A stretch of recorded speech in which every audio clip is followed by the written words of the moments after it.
Section 2, Class 22E. Deemed dividend.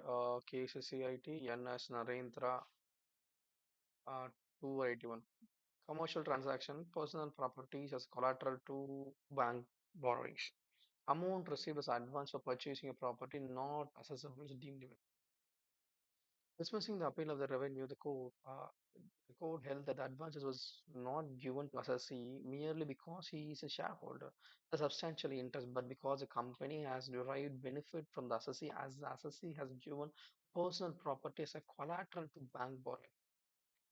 Advance received cannot be assessed as a deemed income. Oh, in the case of got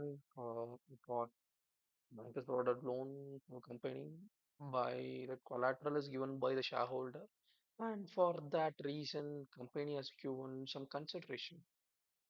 Is it a deemed dividend? No, as per as per the order, NS Narendra.